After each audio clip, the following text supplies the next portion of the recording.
your colleagues were talking about tariffs. How do we feel about tariffs? Does everyone knows about that? What is a tariff? Does anyone know? You gotta Tax on go. imported goods. Typically a tax on imported goods, but essentially like we end up paying for it because Well, if people buy the goods in the goods, so you add a tax to it. That means in order to make a profit, they have to increase the price. And so if people still buy it, even if it's a higher price, then there, that's when you get the tax involved with that. Exactly when and where do they collect that tax? Maybe when the goods are coming into the port. I don't know. Actually, I don't know physically how they do that, or in terms of accounting how they do that. But so, what is the so? Why would someone? We talked about free markets last time. We were fairly convinced that free markets increase wealth. So why would we want to put tariffs on things if we're so convinced that free markets are a great engine for wealth? From my understanding, kind of the goal of tariffs or instituting tariffs is to discourage consumers from outsourcing labor, outsourcing materials, because in theory, if you make the imported goods more expensive, then, Americans will be more inclined to purchase things that were made in America by Americans, and it kind of follows. It's kind of like a generational wealth mentality, in the sense that if we reinforce our own economy and kind of keep ourselves more contained to ourselves, that we can, in theory, perform better as like an economic society. But the fact of the matter is that big companies can find people in foreign countries to do the labor for cheaper, so they're outsourcing the labor, and then the things are being made in other countries because it's cheaper for the companies to make them outside of America, and then they can defer the tariff cost to the consumer by just raising the price of the item, and we don't care because it's still cheaper than buying something that was made in America. So it's kind of just a big... It depends on what you value. If you value cheaper goods, then you don't want tariffs. If you value people in your community having jobs without having a degree, and able to support a family, and if you're interested in making sure that that your country can take care of yourself, so you have the steel industry, you have the medical industry, you have the manufacturing, so in case there's a problem with international trade or a war or something like that, then you have more security. So it's actually, you have to look at the costs and benefits. There's either way there's a cost, and there's no, so some people will say, well,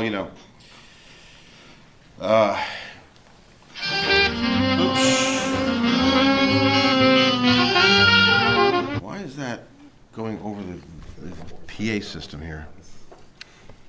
Okay, there it goes. I gotta turn that off. No, I know. And this thing, I don't know why it does that, because it's supposed to be turned off. So why are you doing that? I don't know. Okay, I don't know how to use my own phone. Okay, so we got an idea there. So what are your feelings? Pro tariff or against tariff, or you're not sure? Who's pro tariff? No one. You're not sure. I think it depends on the materials. Like, for things that can be readily availably made or produced in the States, I think that it's fine to have it be tariffed for imports, but like there are some things that just genuinely aren't readily available in... That's a good point, because the U.S. is actually different from most countries in the world. The U.S., is one of the most self-sufficient countries in the world. So if we had no international trade, we'd probably be fine. We would be poorer, stuff would cost more, but we'd be able to survive quite well. Most countries in the world don't have that. Like Japan, for example, they don't have oil at all. They're done if there's no trade.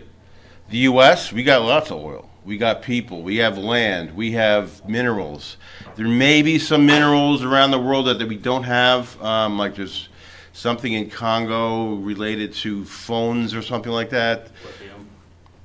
Yeah, I don't know lithium. And there's places in the world that have stuff that we need, but it's most of the stuff we already have. So we're actually in a pretty damn good place either way. You know, despite the fact that we're always complaining, we're actually historically and in terms of reality, we are sitting on top of the we are on top of the hill. But you know, Trump is actually going against the establishment. He's you know, most people for the past 30 or 40 years, the consensus, the expert consensus was free trade. But you know, a lot of free trade people now admit they did not think enough about destroying middle class jobs and how people were going to get another job once their job was gone and outsourced. And you know, in the meantime, it's too late. You know, you have a lot of people who lost their jobs, and one of the you know, some people argue that Trump got elected because of that.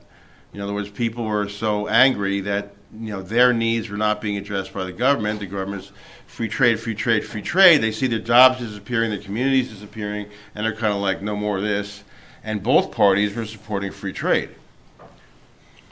The Republican Party typically, historically, wanted free trade because they're supporting, you know, corporations. Really, they're representing corporations historically. But then during the 90s, the Democratic Party switched to free trade too. So there was no party actually advocating for, you know, working class and for tariffs. Go. Do you think there's going to be a recession? There could be. You know, I don't think anyone can predict this stuff. If they could, they'd be billionaires. I think there could be trouble. There could be some issues. On the other hand, it could be exactly what we need for long-term growth. You know, so what's my opinion? I don't really know enough about it. I do know that the consensus of the economists for the past 40 years is flawed. You know, I will make that argument, and a lot of economists will admit that. So. Not that they're saying the free market doesn't work. They're saying maybe the social impact of the free market is not worth it, you know. And that's actually what we're going to talk about today. No one is arguing that the free market is not a thing that we should use to run the economy. On the other hand, the argument is, should we do stuff with the government, or should we have corporations also doing some social engineering, changing things, making things better, maybe, and which might include regulating the market. It might include, you know, all regulation of the market and passing laws and things like that.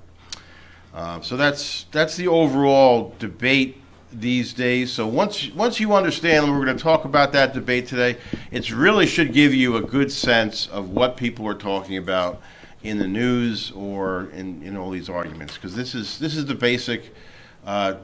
The 2 points of view. Obviously, the world is far more complex than that. But once you get the idea, I think it'll be helpful for understanding a lot of different things you read and encounter, especially in the news these days, or maybe in another class too. I don't know. Okay, so briefly, I want to talk about stakeholders. One of the things you want to do with any ethical analysis in business today is, first thing is, who are the stakeholders? So the idea is, well, if you're talking about ethics, you're talking about how people can come to an agreement on behavior, doing the right thing to make things better. Okay? So who are those people that need to come to an agreement? And who is affected by it, and who should be included, if you think that everyone is affected by a corporate decision should be involved or at least maybe consulted, or at least you should think about them because they may get angry and push back at you, so you need to at least consider what their reaction might be. So in any case, the first step is to say, who are the stakeholders? And then there's a lot of theory about, thinking about stakeholders that I'll briefly touch on from social science, but it's pretty much common sense stuff. Stakeholders can be any one of these people: investors, government, consumers, community, employee families, partners, I don't know if they have vendors there, and employees, things like that. So it's anybody that's impacted by a business decision. Here are some categories that social scientists came up with. So how do we think about, how can we figure out who is a stakeholder and who is not? One way is to use these categories. So who's your competition? Who is your peers? That's going to be someone that's impacted by your decision. Who are the voters? Who is, what is the media going to say? What is an NGO? Does anyone know? It's actually, it's in the news these days. NGOs. U.S. Elon Musk and Doge actually cut a lot of stuff from U.S. aid. Has anyone heard about that? It's like a massive billions of dollars in government money were going to NGOs. Haven't heard about that? So the government, instead of going out and spending and doing things on their own, are saying, okay, we're going to give that organization, a nonprofit organization, we're going to give them, let's say, $2 billion to, increase diversity or something like that. And so this non-profit, non-governmental organization is essentially carrying out, the government's will in a sense, because they've been paid to do that. Regulatory enabling. So the board. Does anyone know what a board is? For you, if there's a company, especially a publicly run company, a public company, what's a board? Board of governors or like board of investors, people that have like a lot of stakes in the company. Yeah, and they're also people that ultimately are deciding what happens with the company. They hire and fire the CEO, So it's going to be, who's going to be on a board? It's going to be, usually they're going to pick somebody that has some connections, that has some influence, that has some experience in the industry. So what you're doing there is you're getting people that can help the company in terms of networking and help the company in terms of knowledge. And what they're going to do is make sure the company has a direction, approves of the direction, hires the people to get it going in that direction, and if they don't like it, they can get rid of them. And so that's, you need to know these terms. So the board is one stakeholder. Shareholders are another. Now, some companies, there's no shareholders. They're private companies. Okay, do you know there's actually a distinction between a publicly traded company on the stock market and a private company? Have you heard that? Yeah, Okay, what's the difference? I don't know the difference, but I've heard that. Okay. Isn't like first stock? Yeah, those are two types of stock if you're already on the stock market. But if there's some companies that are not on the stock market, they're actually just privately owned, like Bill Colucci decides to form a company that's not on the stock market necessarily.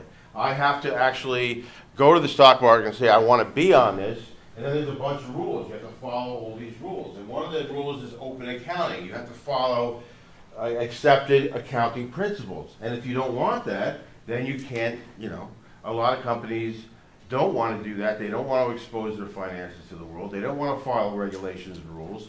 So they stay private. Or they're actually, if they're already public, they'll actually buy their stock back and become private. Okay? But most of the larger companies eventually become publicly traded. Why would they do that? So if I had my own company, why would I go to the stock market and say, okay, I want to open this up and allow people to buy shares in my company? Why would I do that? That would make the value of your your shares don't exist right now. You're going into the stock market, you're gonna offer the public for people to buy shares in your company, and eventually the public's gonna end up owning your company. So why are you doing that? Because you want the money. Yeah. If you want to cash in, that's a great way to cash in. What's the term for that? When you first go into the stock market? IPO. Initial public offering, I think?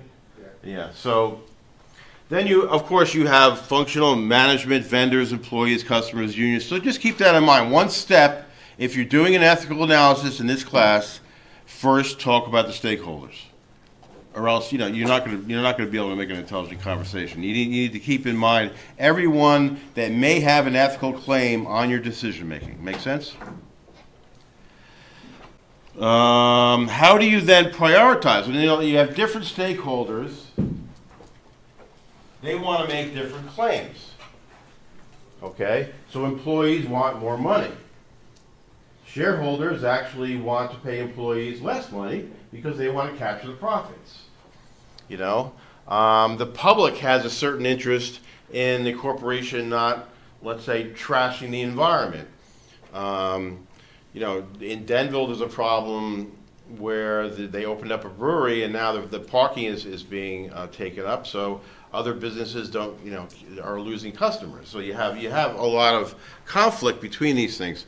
So how do you decide between the claims of one shareholder versus another? Should we, or one stakeholder versus another? Should we accommodate the shareholders? Should we accommodate the media? Should we accommodate the employees? How do we weigh these things? So one way of looking at it is if you're managing stakeholders, there are some stakeholders who are not aware they're stakeholders. And so if you're a manager, you should kind of look at that and say, okay, I'm not going to worry about them too much because they're not going to react to my decision. So that's one thing you can do. Another thing is to say, well, I should worry about them because if I don't, and they might start waking up and getting angry. I don't want them to become an activist shareholder. And then there's other shareholders who are aware of their position, and then other shareholders who will do something about it. How can a shareholder do something about corporate policies they don't like? Does anyone know? Fire the CEO. I just bought shares in Exxon. How am I going to fire the CEO?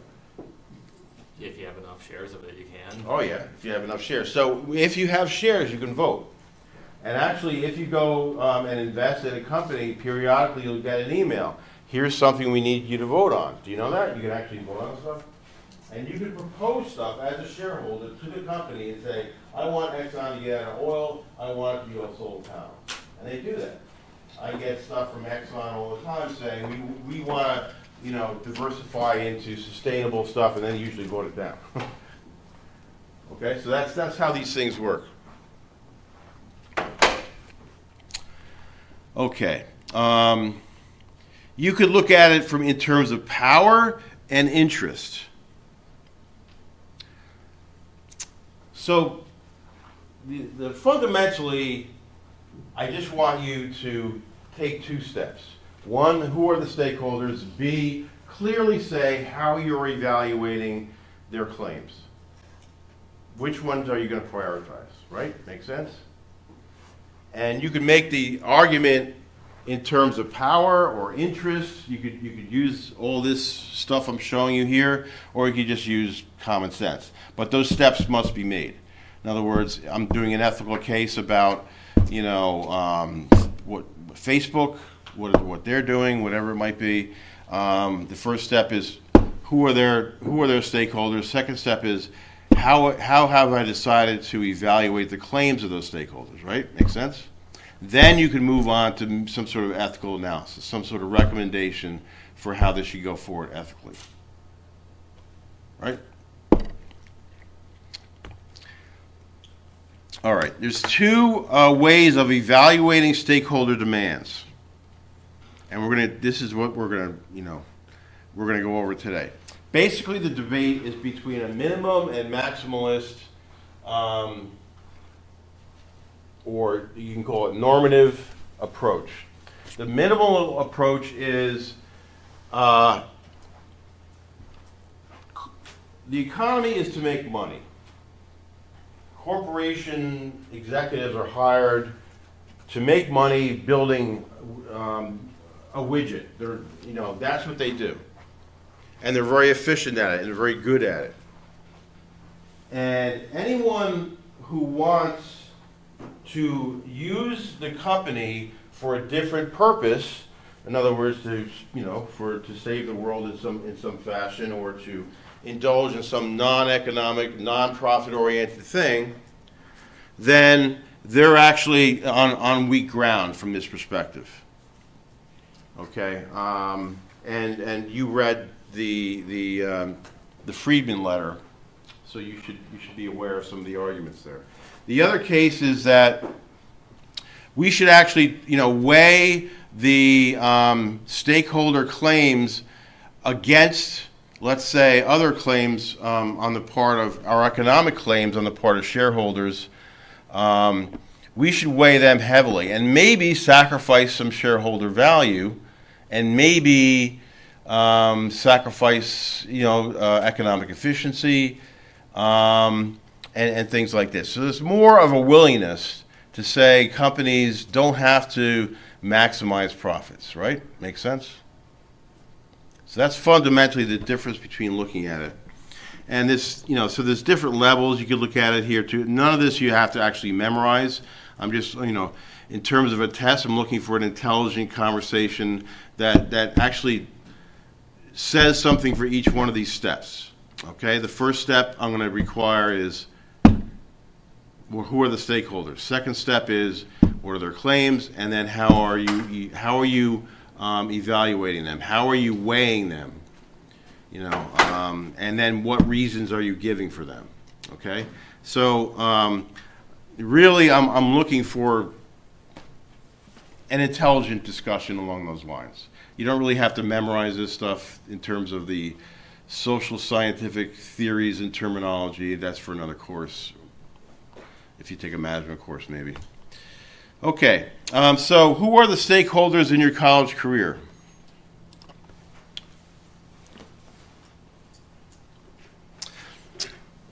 All right, why don't you chat with your neighbors for a few minutes and figure out who your stakeholders are. How are you going to evaluate their claims? How are you going to weigh one claim against another? And then how are you going to make an ethical decision about how you're going to manage those stakeholders? In other words, you could consider yourself as an economic enterprise. You're starting out your career. Does anyone have an interest in your career and in your economic life? That would be a stakeholder.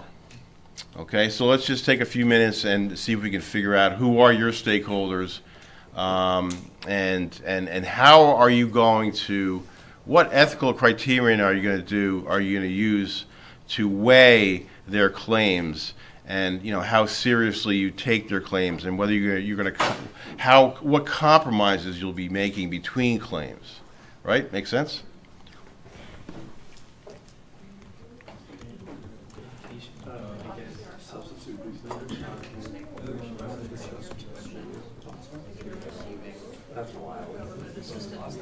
Why do the people and Saxby's downstairs care about your college career? Whether you fail or do well, or what major you're part of, and what decisions you're making there, why are they concerned? I wouldn't necessarily say they care. I would just put them in the category of the functional stakeholders. Because it says management. Okay, well, one thing, you might be buying stuff from them and so on and so forth, so that's certainly, whether you're buying something from them or not. You might be working there. That could be another thing. So one thing is like, okay, that person's in the environment, but the next thing is exactly what claim would they make on you? Go. Similar to his point, maybe like a little more specific, we kind of said the administration, like the president and the staff and advisors who make sure that students are like completing their assignments and have a certain GPA. And we said that because it's indirect line with the school's reputation. If the students are failing and if they're not passing their classes, then the reputation of the school is going down. So the administration at the university has a direct stake in the students' success. Actually, state funding depends on the amount of time it takes to graduate. What's the term for that? There's a term for that.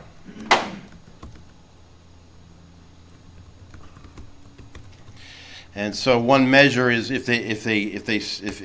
students aren't graduating in 4 or 5 years, then the state gets upset and they're going to start taking their money back. So that's definitely something you want to be concerned about. I mean, as a student, you don't have much control over that, but at least you know your environment. In other words, you're looking around, why is administration behaving like that? Why is faculty behaving like that? Well, what they're trying to do is make sure you graduate on time so they can get their money. Okay, so you're at least aware, even if their view on you doesn't necessarily affect them in a very substantial way, still, that's your environment. It's better to understand your environment and what attitude these people have, and what interest they have in you, because then you're going to understand your environment better. Did we get you guys? No? Go. We were saying that government. Government. Okay, how does government involved? They pay students to go to school depending on their financial situation.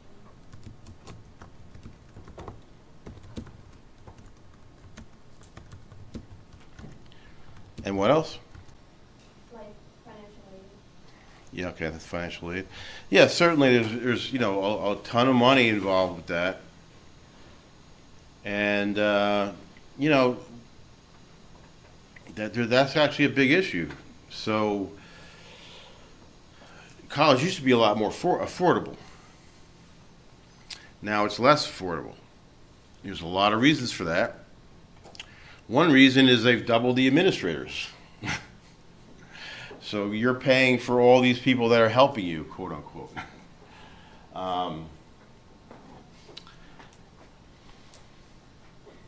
And so you may want to ask the question, why is this costing far more than it ever has in the past?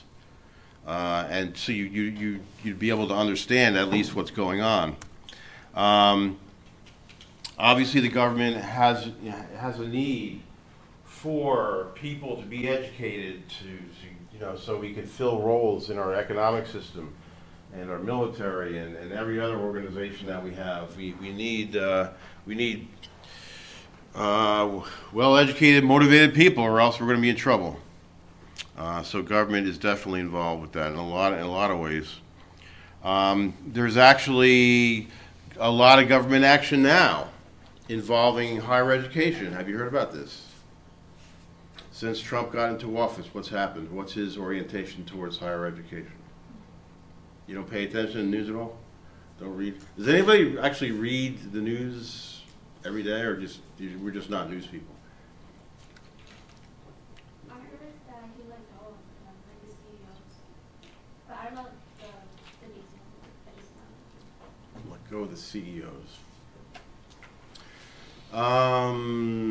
Well, he actually, part of the Doge process, I don't know if you're aware of this, but there's something called Doge, which is sort of a temporary organization under Elon Musk that's going through the government and inspecting all their books and finding out where the money is going, and then eliminating what they think is bad expenses or bad investments. Like I said, they found programs to do theater in Gaza or something like that. And they're spending millions and billions of dollars on stuff like that, and so they're eliminating that. They're also finding people. They're finding that a lot of people in government are really not doing anything, and so they're actually issuing them some. They're actually firing some of them. Basically, they're giving them a good package, but they're identifying waste and getting rid of it. Okay. The other thing, so, the Department of Education is then going to be, is going to be eliminated. You're not aware of any of this? Trump is going to get rid of the Department of Education.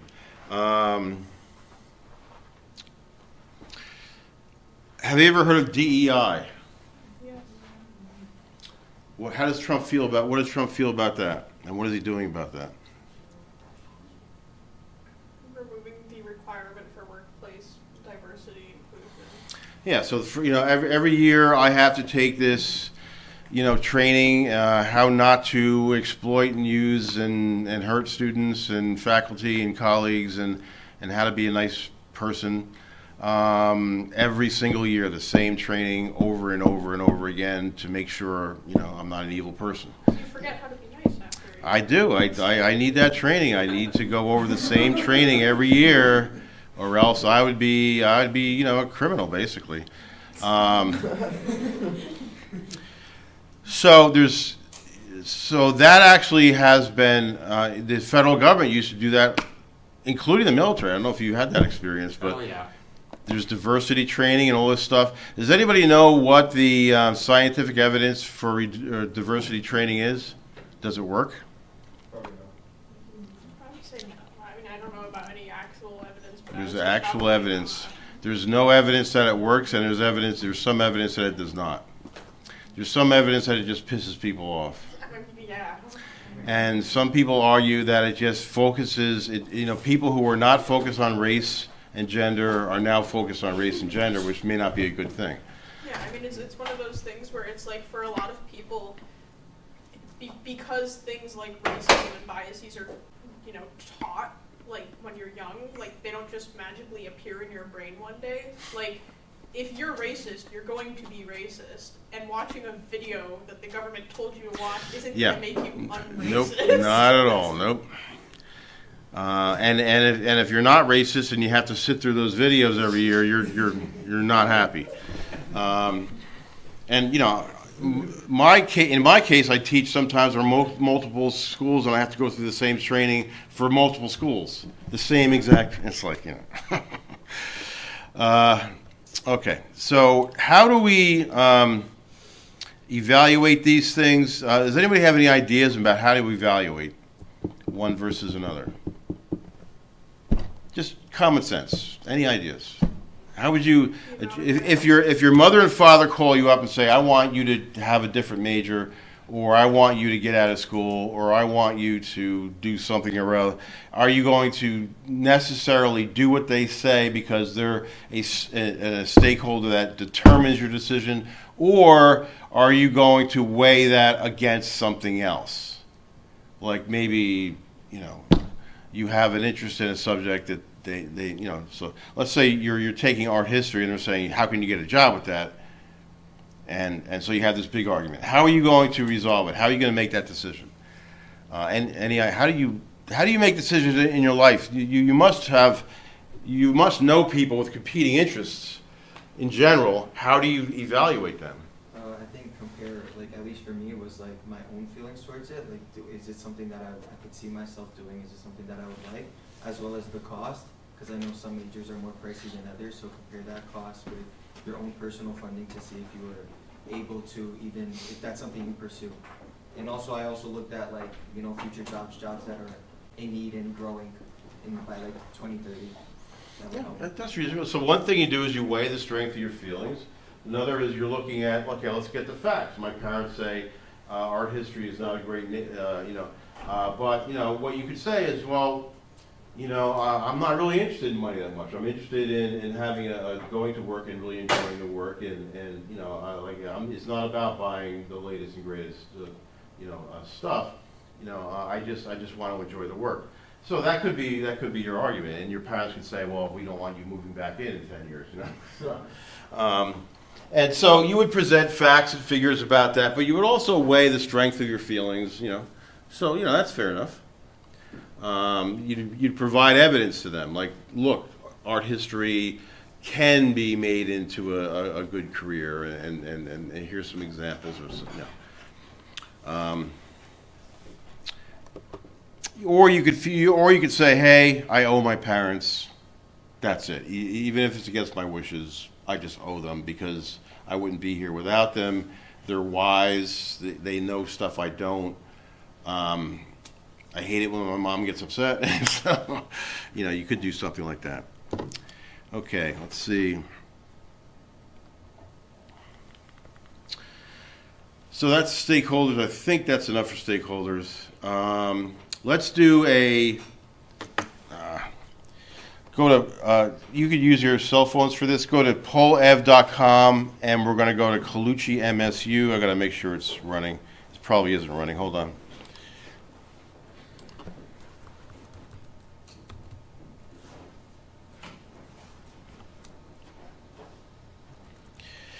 I had to reboot my computer, so it's no longer active.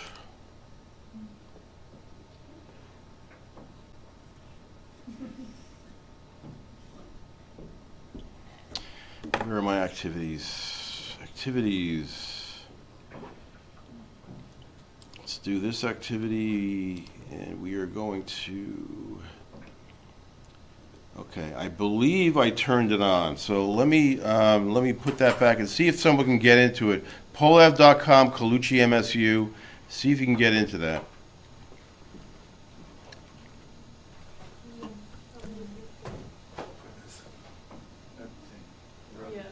You can? Good. Okay, just go ahead and choose one of those. Look through them and which one is closest to where you stand. Which one do you like the most? I know that you might want to choose others, but just choose one that seems slightly more, that reflects your views than others. This is like our own personal. Yeah.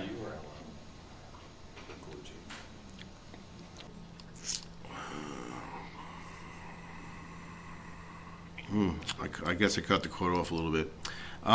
Which one of these do you think is a quote from someone that would probably support CSR, corporate social responsibility? In other words, corporations being active in solving social problems.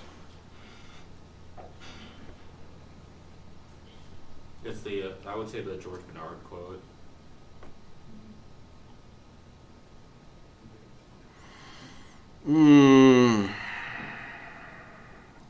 Do we agree? Is that corporate social responsibility?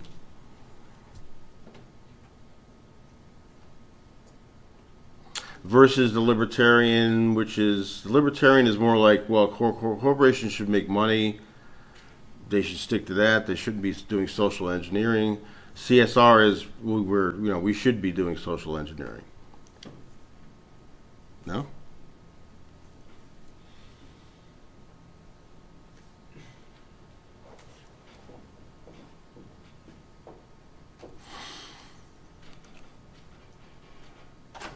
So do you get more liberty with CSR, or do you get more liberty with the free market libertarians? Which is more focused on liberty? Free market. In theory or in practice? Well, it's in theory. Is it the Karl Marx quote? Okay, the Karl Marx quote would be, so basically that quote, what that suggests is that you should do whatever you can for others, and you're not concerned with getting something back for it, right? And that everyone should get what they need, so everyone's guaranteed something. So that's an ethic of everyone should get something, and people should just volunteer to give something. I don't agree with that. Well, that's what the quote, so that's the idea. So is that CSR or is that the libertarian? CSR. That'll be CSR. How about man is born free, but everywhere he is in chains? This is going to be a hard one. Is that free market or what's that? Free market? Just the opposite, actually. Let me explain this. The idea is the CSR perspective comes from a deep philosophical tradition that basically says people are good, and this is a quote from Jean-Jacques Rousseau if you're interested, but people are fundamentally good, but society is corrupt and makes them evil. So what's the solution? Is it society or people? Should people get better or should society get better? Society. So what you want to do, you're not asking people to take responsibility for themselves or accountability or to improve themselves. You're asking for society to change because society causes people to behave a certain way. Society and their structure is what's the main thing that's going on, and that's the only way to change stuff, because individuals, you know, are they're not necessarily victims of that, but they are their position or their situation is a result of social structures, right? You've heard that, right? Go. A society wouldn't be structured like that if it wasn't through the individuals. Not sure what you mean. Like, I feel like the way that it is structured through those individuals that create a society like that.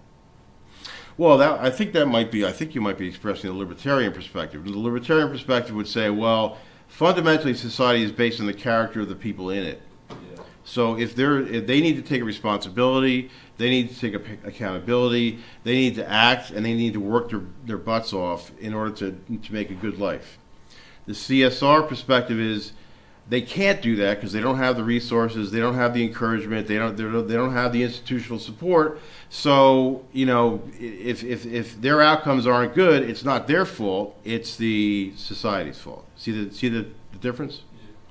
And that's a fundamental difference in the debates today. You know, how do you resolve social problems? You know, like social equality or inequality, things like that, or whatever other social problems you have. Should you encourage people to be, you know, more responsible and more accountable and work harder and use their creativity and solve their own problems? Or should you focus on changing the social structure because people are going to be incapable of changing things on their own? Make sense?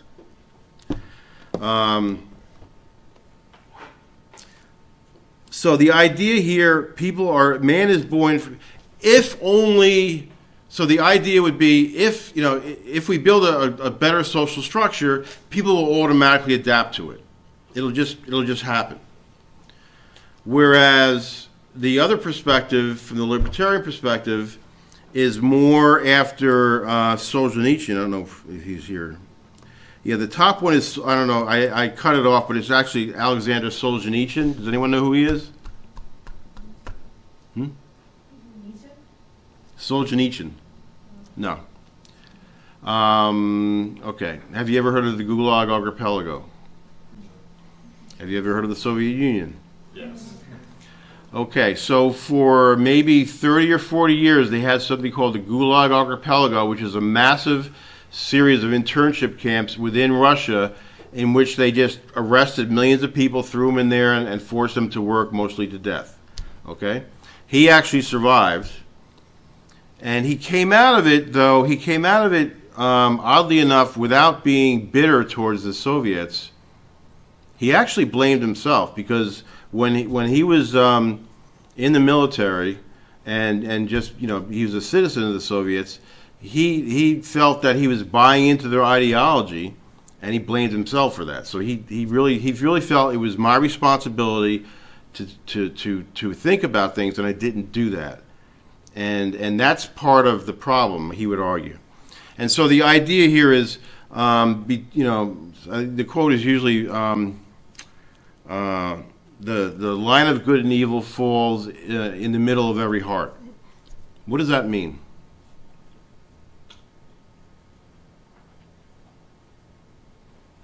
Where is the struggle? Is the struggle in society or in individuals? Individuals.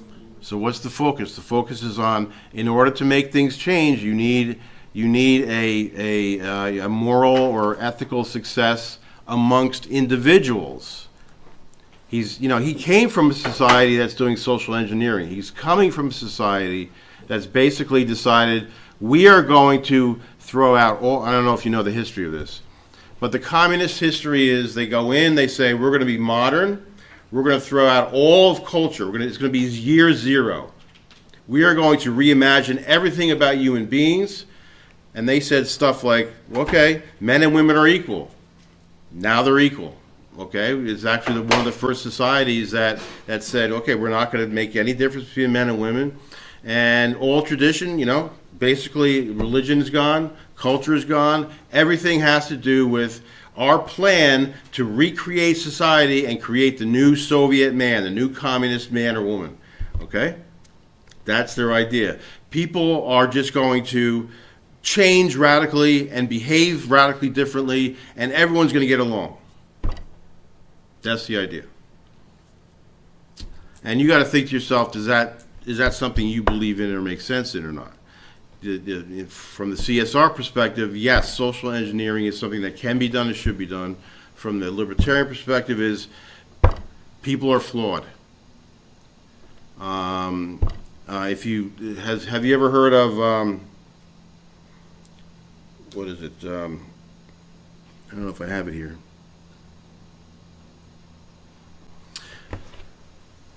So, have you ever heard of original sin?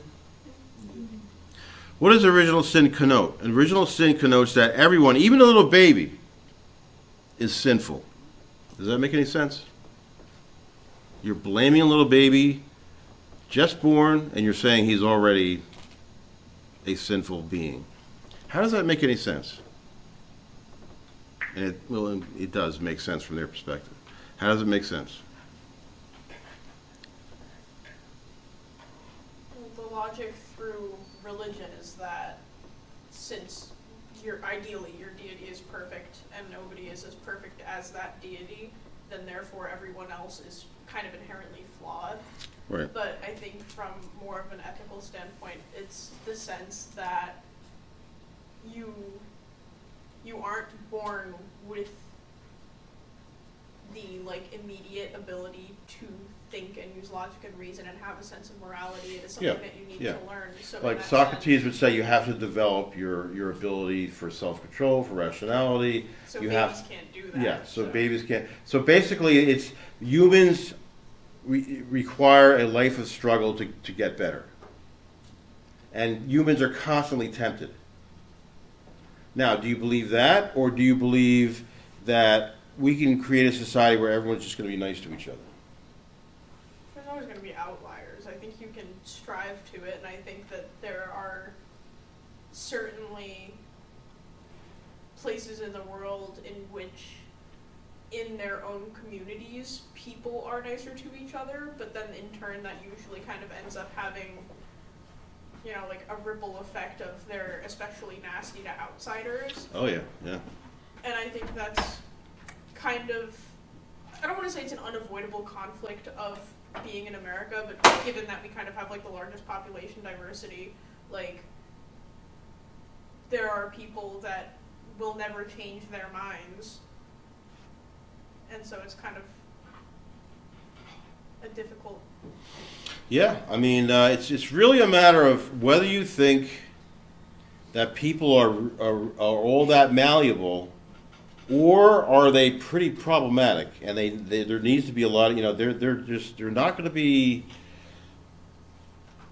necessarily all that cooperative, and they're not necessarily going to conform to the intention anyway of social engineering.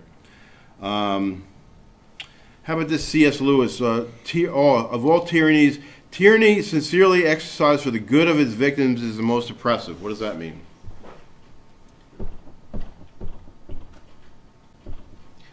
Okay, so you're oppressed. So someone says, you're oppressed, I don't like you, I'm going to kick your butt, and I'm going to enslave you and make you work hard and stuff like that. Or they could say, well, it's for your own good, they're going to make you do X, Y, and Z. Which is your preference? Do you want to be told that for your own good, you're going to have to be forced to do something?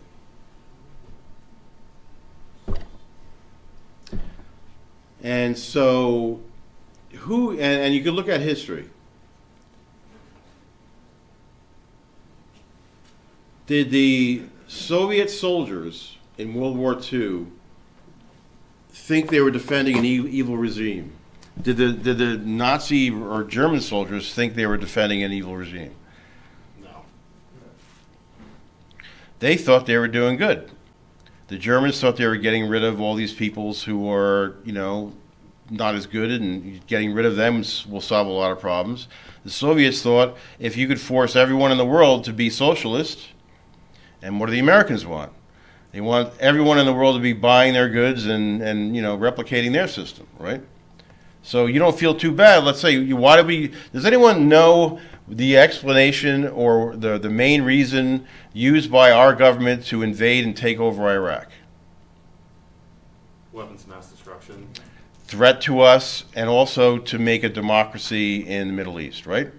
We're going to replace a dictator and replace it with democracy. Aren't we great people?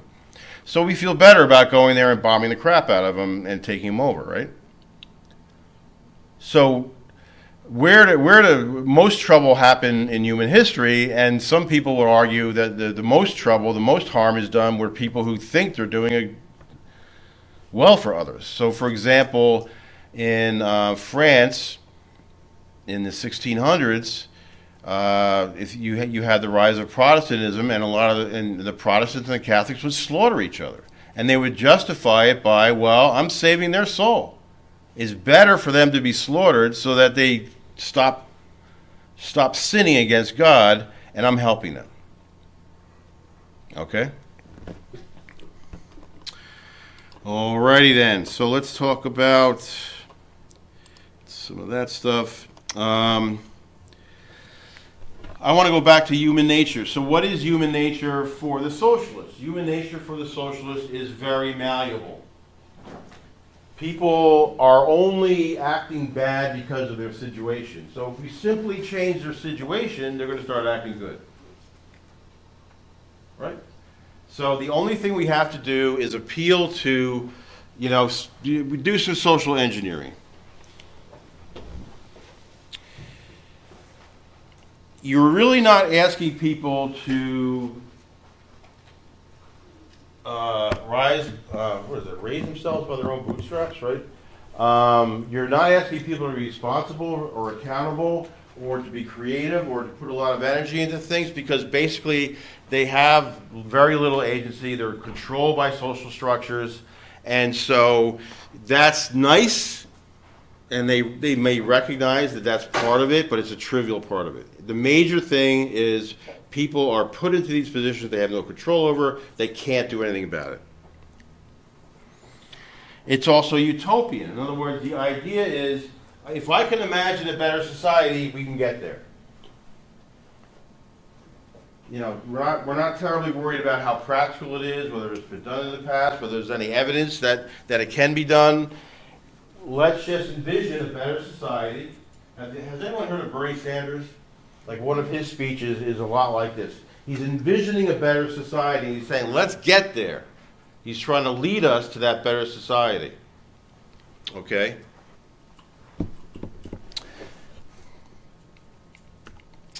Now, the libertarian point of view, I would say, has more of an idea of human nature as we are flawed. We are constantly, tempted to be lazy, to lie and cut corners, and not to take accountability. I don't know if you have any friends who just never take accountability. It's always someone else's fault. It's never their fault. They always have an explanation.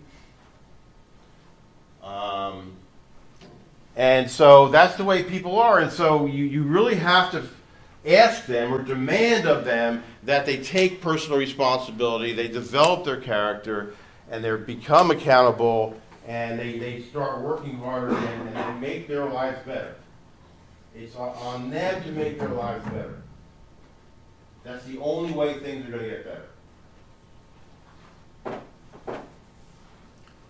So we have a strong idea of human nature. Human nature is such that you really can't do, you can do something, there can be some changes and improvements, but it's always hard. It's always limited. Right? Because you got all these people that are constantly trying to do bad things. Okay, so basically the socialist liberal perspective is going to say any sort of social engineering is a good idea. It's going to be the government trying to change things. It's going to be the corporations trying to change things. The libertarians are saying government is really, it may be able to help structural change, but it's going to be very difficult.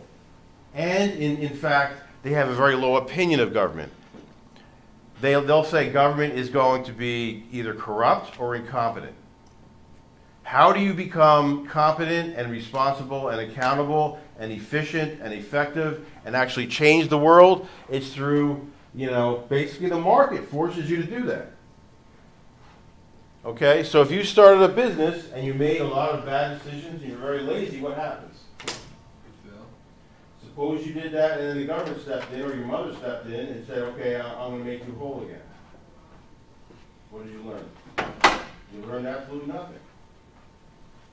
And so the idea is you need a system, a social structure that encourages people to be responsible and accountable and active and work their butts off. That's the way society gets better. And I'm sure they're willing to admit there are social inequalities, there are problems, but even if there are those things and we want to address those problems, the solution is individuals being better and not the government doing social engineering. Make sense?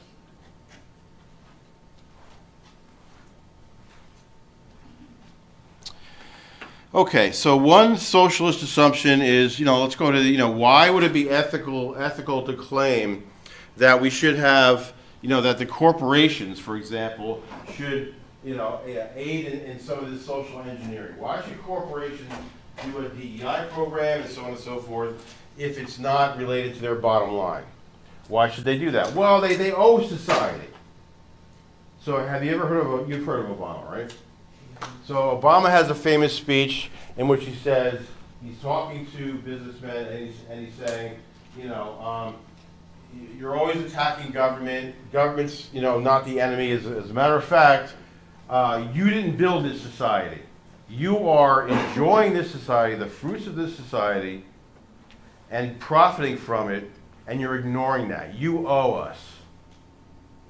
Without the law, without infrastructure and transportation and everything we pay for, and education and security, making sure stuff is not ripped off, people aren't murdered and so on and so forth. Obviously the military is securing us, make sure we're not invaded, our stuff isn't stolen overseas. So we owe, that's one argument, ethical argument. Corporations need to give back. Right? Makes sense? The idea for corporations or from the CSR or socialist perspective is that you want, in the real world, there's many different points of view. You can think of it as a spectrum, but if you want to take an ideal type, sort of one quick and easy way of understanding their take, it's equality of outcome. Besides equality of outcome, what other type of equality can you talk about? Equality of outcome is everyone in this class has to get an A. Or else it's unfair.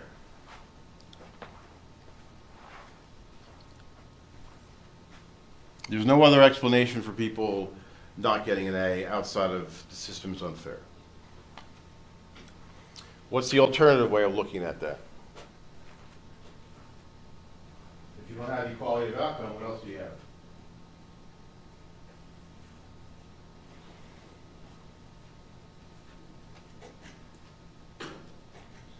Why do you a cup of coffee? Get a cup of coffee for answer.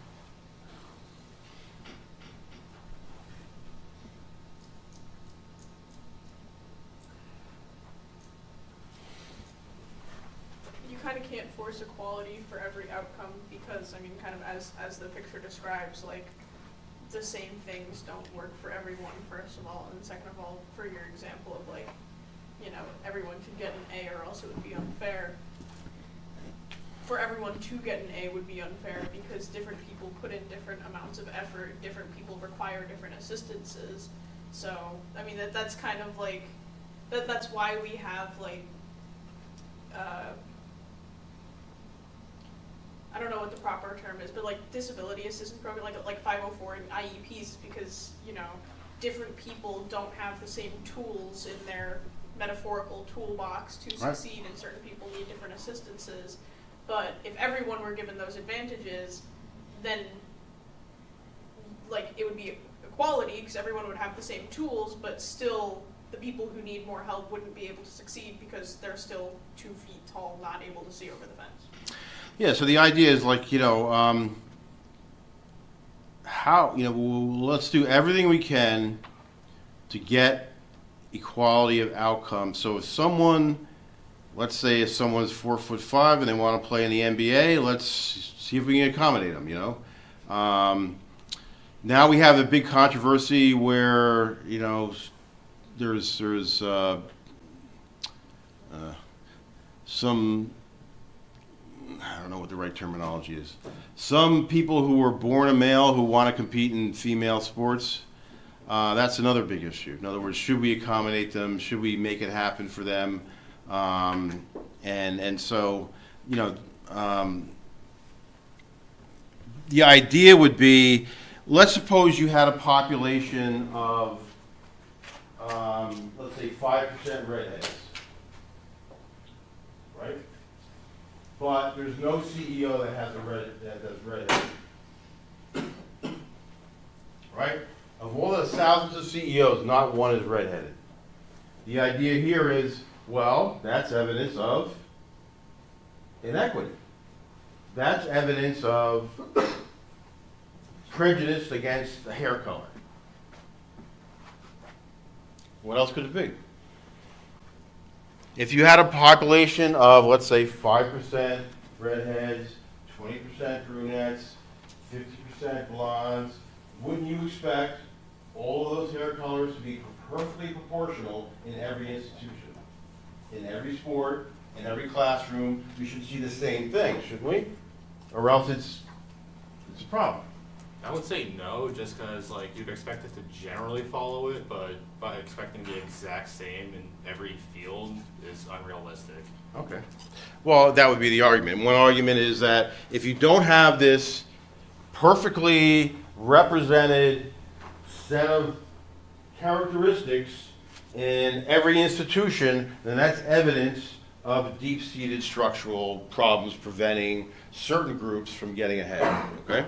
The other one is, well, you know, some people work harder than others. Some people historically, you know, the Irish came over and they were not liked for a while, and they were Catholic and they had lots of problems, and they decided to get into certain areas like police and not other areas, and so they were overly represented in police and not represented in some other areas. You know, let's say chemists. I don't know. So that would be the other argument.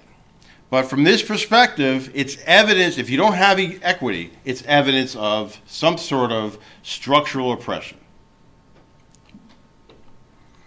And one of the things that the socialist or CSR perspective is going to point out is, if you have a society in which Elon Musk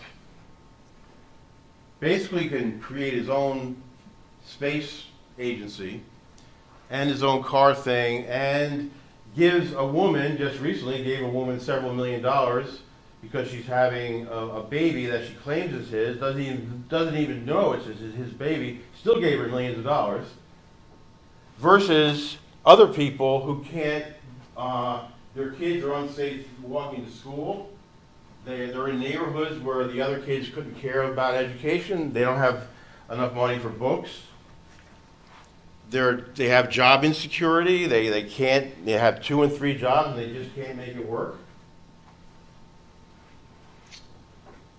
Doesn't that build up a little resentment?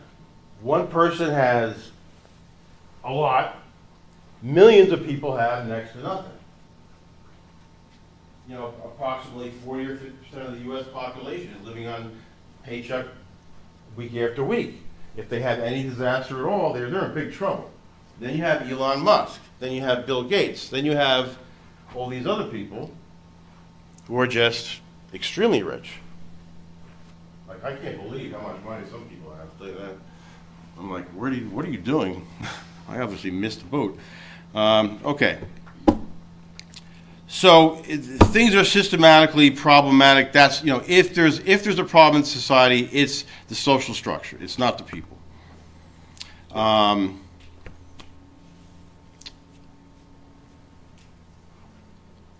If there's a problem with the environment, if there's a problem with social inequality, the government can address those problems effectively. We believe in the government from this perspective. The government is capable of being efficient, and is capable of doing almost anything. And I'm sure there'll be problems with that process, but typically that's the belief, that's the vision. And we can see that the free market has caused a lot of problems. Can you think of any problems the free market might have caused?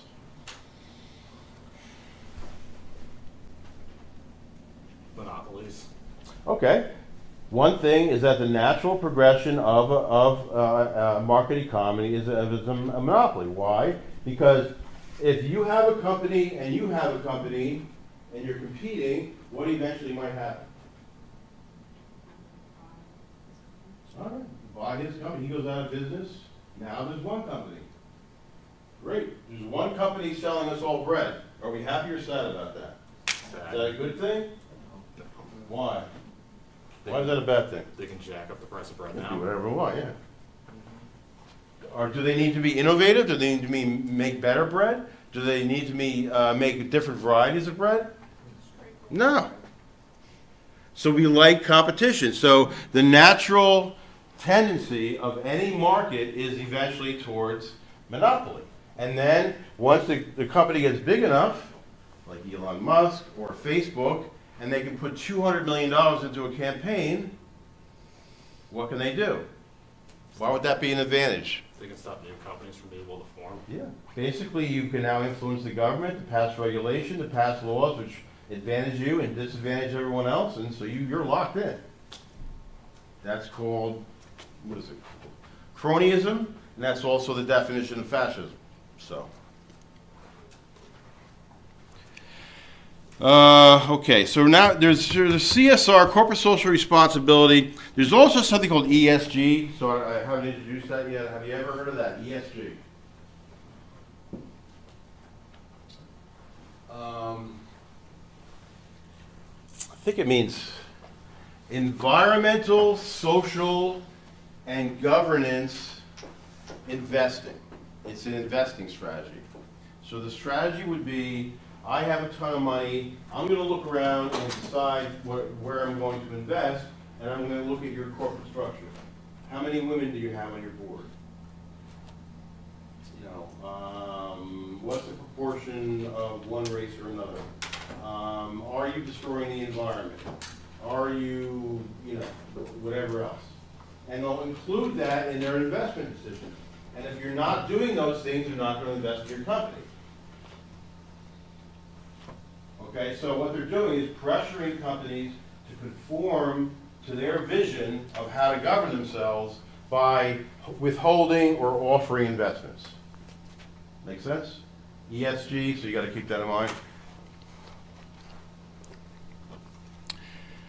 Okay, so CSR is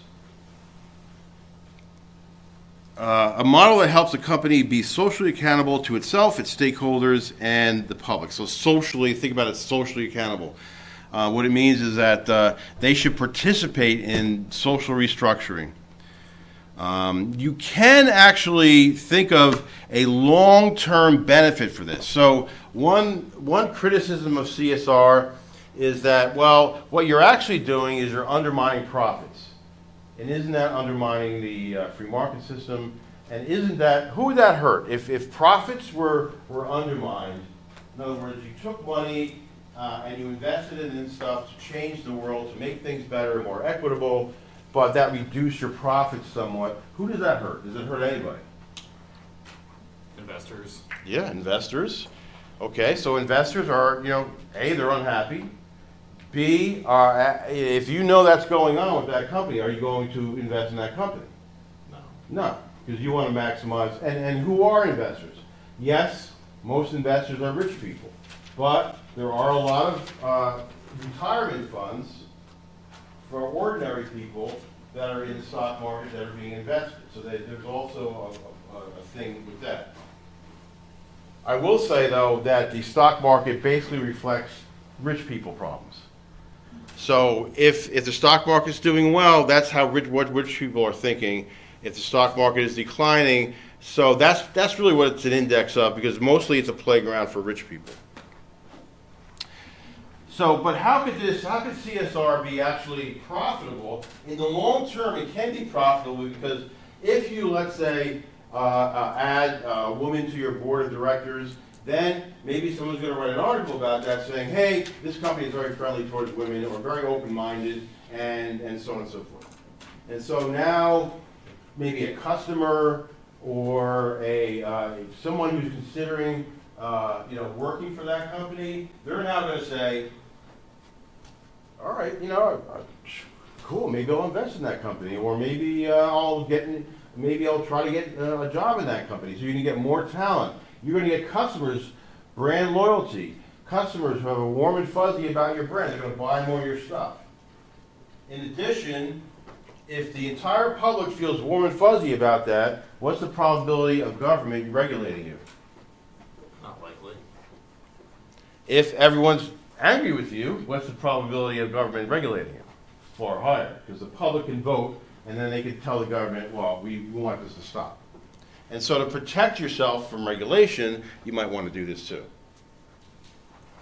So long-term profits might be enhanced. There's always a line, how much investment in this stuff should we do? How much long-term profit is increased or not? How much are we decreasing our profit? That's a judgment. Right? Make sense? Cool. Okay, now when I say socialist, I have a master's in political science, so this is second nature to me, but socialist to many people means communist. In this sense, it does not mean communist. What do I mean by communist? Communist is the government controls the entire economy. Massive government bureaucracy tells everyone, that's the school you're going to graduate, you're going to get that job, and that's the pay, and this is what you're going to buy. They're telling you everything. That's a communist. Now, socialist, what does socialist mean? To a certain extent, we are a somewhat socialist country. So give me an example of what we have that's socialist in this country. Firefighters. Okay, firefighters, so we all pitch in, and so we don't actually have private firefighters. Okay? What else is not done well by a free market? Besides, let's say, firefighters. Healthcare, and maybe how about education? Can you imagine? I mean, if you have, there's actually a concept of sometimes competition destroys the product. And so sometimes a free market and competition is not really going to produce something, and a lot of people can see that. And so they're going to say, no, the government should do education. Because if it's a free market, who knows if kids are going to learn or not? You got to be sure about that. If it's healthcare, it's too important to be open to the free market because we've got to make sure people get prepared, when they get sick. And so it's.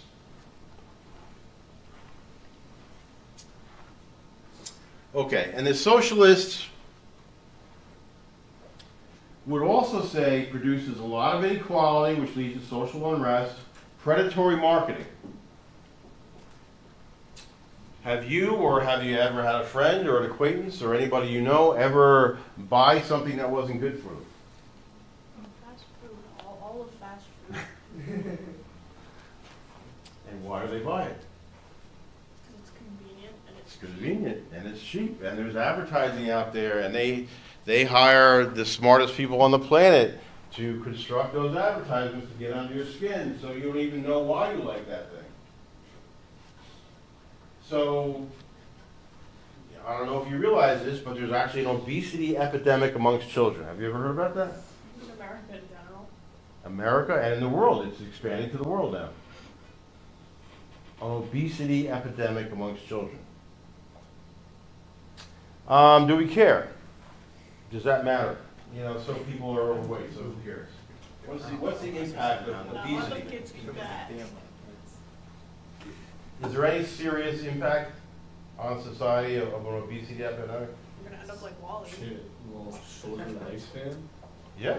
Like, Shorter lifespan, a ton of diseases, billions of dollars of expenses, loss of productivity, a lot of people unhappy because their loved ones are dying. I was gonna say, this is a bit more like internet fear-mongery, but I also do very much believe it's true. It's the convenience of all of these artificial and synthetic like flavorings and chemicals. Like I'm sure everyone's heard about like Red 40 not being good for you, and it's literally making kids more unintelligent and causes an increase in like ADHD, and it's actually been shown to like have a link to that. So it's literally making children stupider. Yep.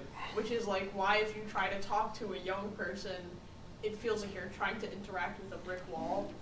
Well, how about this? Has anyone ever heard of cell phones? Well, that too. are those? It's all the Red 40 and the cell phones. There's actually a vast That's increase stupid. in depression and suicidal ideation starting 2012. What happened about 2012?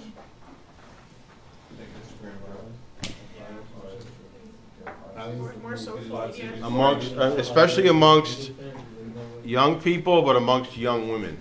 In 2012, you see that skyrocketing. It was like the body thing. It's like I watched the video and it's like how like body. I don't even know how to explain it. It was like Body dysmorphia? Body image? something like that. It was Oh like, yeah, it produces body dysmorphia, yeah. But what happened around 2012? The iPhone came out. Smartphones, Instagram, social Smartphones, media. oh yeah. Wasn't iPhone like 5 years prior though? Wasn't it 2007? Yeah, but it really came into, I mean, it came into its, like, in its current form about that time. You can argue about this. People are arguing about this. Like, people are saying that this is not because of social media and other people. I mean, there's lots of research, you know, on this and arguments about it. So you don't have to agree that the smartphones are doing this, but that's a lot of people are saying that's what it is, and don't have another explanation for what happened. So you have also, has anyone heard of like the Great Depression? Can that ever happen again? I mean, maybe not that bad. Have you ever heard of a recession? Yeah. With the tariff stuff, is anyone talking about recession? Yes. What does that mean? What does recession mean? What is your life like in a recession? Let's say there's a recession tomorrow. You get out of bed, what happens? What's different? Yeah.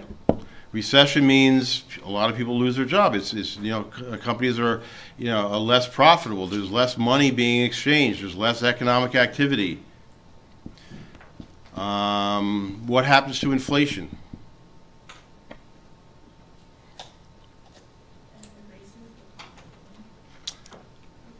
I mean, what did you say? Like, it raises the cost of living in general. So there's less money going around. So basically, prices are going down. So if you have a job, you're actually better off. The problem is a lot of people don't have a job at all. So in the Great Depression, what happened? You had bread lines. You had millions. Does anyone know what the unemployment rate was during the Great Depression? 25%. Yeah. So even in 2008, when we had a recession, it was only 10% or 12% or something like that. It wasn't anywhere near. But everyone knows we can have another Great Depression. And every few years, approximately every 8 years, we have a recession again. Every 8 years, people lose their jobs. Families can't feed their kids. The people are out of work and so on and so forth. People lose all their money. Their retirement's gone. It's cyclical. Every 8 years this happens. This disaster keeps constantly happening again and again and again. And so one criticism of the market system is that it's not stable. Wouldn't we just like to make sure when we graduate, when you guys graduate, do you want to make sure there's no recession? So that's a bad thing, right? So that's one of the cases a socialist would make. Look, it's an unstable, unequal environment with a lot of conflict. It's causing a lot of problems. We're destroying the environment. We're destroying our kids. These are valid critiques. So what do they advocate? What could be their ethics? One ethic is equality of outcome. You sort of want the benchmark is, how do you know we finally killed racism and sexism and so on and so forth? Well, we have a perfectly equal proportion of all of these groups in every single institution. That's the evidence. And if you don't have that, then that's the evidence of the opposite, that there must be oppression. You have an obligation to actually change things for the better socially. As a company, you depend on society, and so you should be giving back. Corporations are very powerful. They have a lot of resources. They're able to hire the best people, and they're in a great position to actually make social change happen.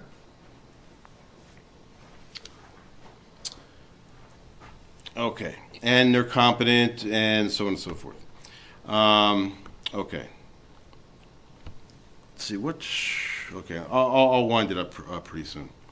What is a criticism of CSR? One is that it can be used to divert from failure. In other words, you could say, well,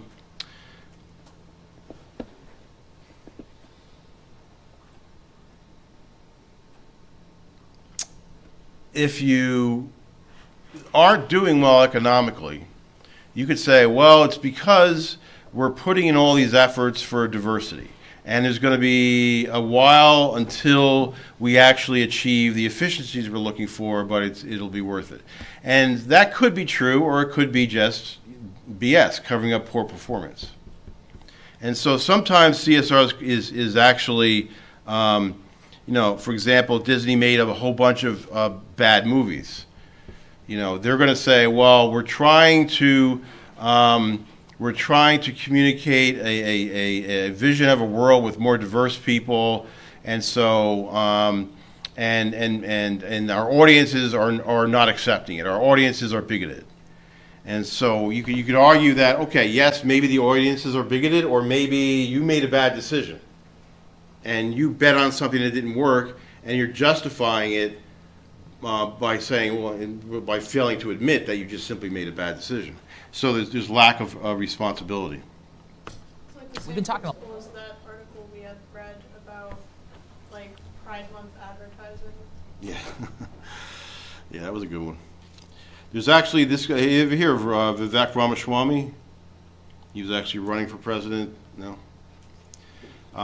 He wrote a book called Woke Inc., and the entire book is about how investors and industry uses the DEI stuff and the CSR stuff to cover up for bad decisions. Some research says that basically DEI practices just don't work. There's a bunch of articles about that these days, and some people argue that the CSR stuff makes people angry. It makes things worse.